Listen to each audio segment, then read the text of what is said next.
CN9 news और आपके साथ मैं हूं सरकाज़।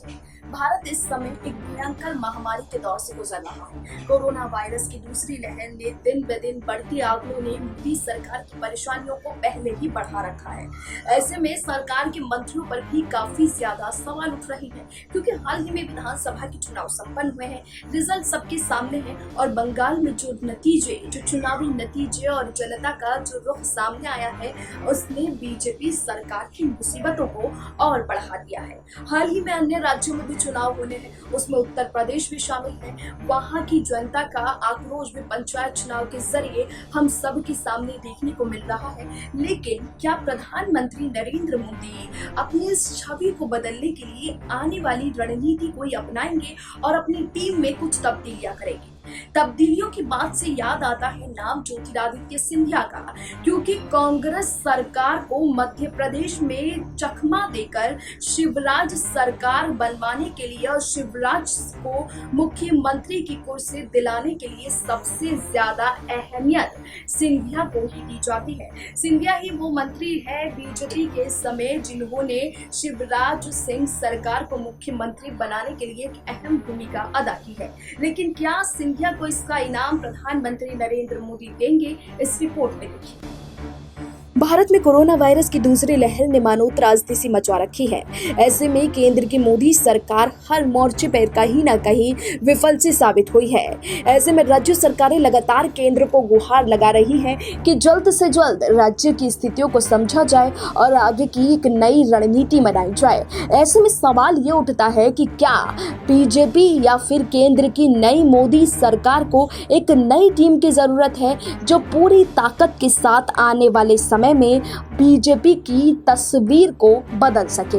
क्योंकि हालिया चुनाव के दौरान जो हार पश्चिम बंगाल में बीजेपी को झेलनी पड़ी है, उसका खामियाजा आने वाले समय में प्रधानमंत्री नरेंद्र मोदी समेत बीजेपी को भुगतना पड़ सकता है। हाल ही में आपको बता दें कि पश्चिम बंगाल और इन सभी 5 राज्यों के बाद पंजाब और उत्तर प्रदेश में विधानसभा के चुनाव होने हैं। बीजेपी को अब ये डर सताने लगा है कि जो गुस्सा जनता का बंगाल में देखने को मिला है, वो कहीं उत्तर प्रदेश में ना उठाना पड़े, क्योंकि हाल ही में हुए पंचायत चुनाव के बाद काफी ज्यादा बीजेपी को झटका लगा है। अयोध्या, काशी, मथुरा जैसी राज्यों और बड़े शहरों में भी पंचायत चुनाव में बीजेपी शिकस्त का सामना बीजेपी को झेलना पड़ा है। और इसका एक बड़ा उदाहरण हाल ही में भी पंचायत चुनाव के नतीजों में हमें देखने को मिला, जहां काफी ज्यादा अखिलेश यादव ने दबदबा कायम करते हुए और कांग्रेस पार्टी ने बीजेपी को कहीं पछाड़ सा दिया है। ऐसे में 7 महीनों बाद उत्तर प्रदेश में होने वाले विधानसभा चुनाव के लिए बीजेपी की मुसीबत बढ़ गई है। ऐसे में ये सवाल उठता है कि क्या प्रधानमंत्री नरेंद्र मोदी को एक नई टीम की जरूरत है, और एक अगर नई टीम की जरूरत होगी तो इस नई टीम के लिए कौन कौन से चेहरे उम्मीदवार साबित होंगे। हम बात यहाँ ज्योतिरादित्य सिंधिया की करते हैं। दरअसल ज्योतिरादित्य सिंधिया उन नेताओं में से हैं जो कांग्रेस से जिनकी राजनीति की शुरुआत हुई और कांग्रेस पार्टी में एक अच्छी पहचान रखने वाले ज्योतिरादित्य सिंधिया ने समय रहते बीजेपी का दामन थाम लिया और मध्य प्रदेश में कमलनाथ की कांग्रेस सरकार को गिराकर शिवराज को मुख्यमंत्री की कुर्सी पर विराजमान करवा दिया। सिंधिया ही एकमात्र ऐसे मंत्री हैं जिनके कारण शिवराज आज मध्य प्रदेश में मुख्यमंत्री की कुर्सी पर विराजमान हुए हैं। लेकिन बात अगर नए चेहरों की मोदी सरकार की कैबिनेट में बात करें तो उनमें सिंधिया का भी नाम आता है, क्योंकि ज्योतिरादित्य सिंधिया ये काफी ज्यादा उम्मीद लगाए बैठे हैं कि बीजेपी उन्हें कोई बड़ा पद या ओहदे से नवाज सकती है। बीजेपी उन्हें कोई बड़ा पद इसलिए भी दे सकती है क्योंकि उन्होंने मध्य प्रदेश में बीजेपी सरकार बनवाने में एक अहम भूमिका अदा की है। अपने पहले कार्यकाल में मोदी ने 6 महीने के अंदर मंत्रिमंडल का विस्तार कर दिया था और उनकी संख्या 45 से बढ़कर 67 कर दी थी। अपनी सरकार की दूसरी वर्षगांठ के चंद महीनों बाद ही जुलाई 2016 में प्रधानमंत्री नरेंद्र मोदी ने एक बार फिर मंत्रिमंडल में फेरबदल किया था और मंत्रियों की संख्या बढ़ाकर 78 कर दी थी। इसके बाद और 1 साल बाद भी उन्होंने मंत्रिमंडल में फेरबदल किया था।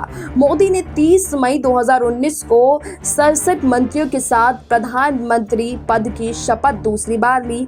आज उनकी टीम 53 मंत्रियों की ही है। अब क्या है जो दूसरे कार्यकाल में प्रधानमंत्री को मंत्रिमंडल में फेरबदल करने से रोक रहा है? उन्होंने इसके बारे में सोचना क्यों नहीं शुरू किया? बेशक ये उनके कम से कम सरकार ज्यादा से ज्यादा शासन वाले नारे का असर तो नहीं ही है, क्योंकि उन्होंने जब मंत्रिमंडल का दूसरा विस्तार किया था तब उनकी 78 सदस्यीय ये टीम 2012 में डॉक्टर मनमोहन सिंह के अंतिम मंत्रिमंडल विस्तार के बाद बनी उनकी टीम जितनी बड़ी हो गई थी। इसकी वजह यह भी है कि उनकी इस टीम के अगले उम्मीदवार कमजोर हैं, बल्कि कुछ विकल्प तो बहुत ही अच्छे हैं। उदाहरण के लिए ज्योतिरादित्य सिंधिया सबसे बड़ा नाम है। मंत्री के रूप में जिनकी कार्य कुशलता और प्रयोगशीलता की खुद उनके प्रधानमंत्री मनमोहन सिंह ने तारीफ की थी। मोदी के लिए सिंधिया एक बड़ी थाली साबित हो सकते हैं। आखिर मोदी को अपनी मौजूदा टीम में चाटुकारों और काम करने वालों के बिगड़े अनुपात पर गौर करना चाहिए। ऐसे में कई पूर्व मुख्यमंत्री हैं जिनकी प्रशासनिक अनुभव केंद्र सरकार के लिए मूल्यवान साबित हो सकता है। ऐसे नेताओं में देवेंद्र फडणवीस, रमन सिंह, वसुंधरा राजे आदि जैसे नेता आते हैं। पूर्व उप मुख्यमंत्री सुशील मोदी भी इसी गिनती में शामिल हैं। हेमंत बिस्वा शर्मा को भी दिल्ली लाया जा सकता है। हालांकि इस बार उन्हें मुख्यमंत्री की कुर्सी से वंचित करना उचित नहीं होगा।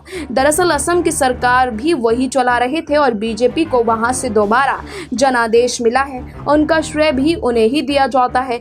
इस सब के अलावा कई युवा सांसद भी हैं जो प्रशासक के रूप में अपनी क्षमता साबित करने को तैयार हैं। प्रधानमंत्री नरेंद्र मोदी ने मंत्रिमंडल में फेरबदल करने के बारे में सोचना अगर नहीं शुरू किया है तो इसके केवल 2 कारण हो सकते हैं। पहला ये कि सारे फैसले चूंकि पीएमओ से ही किए जाते हैं तो रोबा या दिग्गजों को मंत्री बनाने से भी क्या फर्क करना पड़ेगा ये देखना होगा। आप ऐसे मंत्रियों की संख्या उंगलियों पर गिन सकते हैं जो अपने विभाग या सेक्टर की समझ रखते हैं, और मैं यहाँ उनके कामकाज की नहीं बल्कि केवल उनकी सहज योग्यता की बात कर रहे हैं। कई तो ऐसे हैं जिन्हें कुछ समय ही नहीं आता क्योंकि वो निर्णय प्रक्रिया में शायद शामिल नहीं हो सकते। लेकिन अब देखना होगा क्या नरेंद्र मोदी यानी कि प्रधानमंत्री नरेंद्र मोदी आने वाले समय में मंत्रिमंडल का विस्तार करके प्रधानमंत्री नरेंद्र मोदी के ओहदे की अहमियत को रखते हुए आने वाले समय में ज्योतिरादित्य सिंधिया को कोई बड़ा पद देते हैं। क्या उनका कांग्रेस से बीजेपी में आने का जो उन्हें अभी तक इनाम नहीं मिला है वो आने वाले समय में उन्हें मिल पाता है या नहीं? खैर ये तो आने वाले वक्त में ही प्रधानमंत्री नरेंद्र मोदी के फैसले के बाद ही पता चल पाएगा। अब देखना होगा कि प्रधानमंत्री अपनी नई टीम में कौन से नए चेहरों को शामिल करते हैं और क्या सिंधिया को उनके किए का फल मिलता है या और कौन से पुराने चेहरों को पार्टी से बाहर का रास्ता दिखाया जाता है। ये तो फिलहाल आने वाले और प्रधानमंत्री नरेंद्र मोदी के आने वाले फैसले में ही पता चल पाएगा। अभी के लिए हमें दीजिए इजाजत, अभी के लिए इतना ही, लेकिन देश और दुनिया की तमाम बाकी खबरों के लिए आप जुड़े रहिए SPN9 न्यूज के साथ।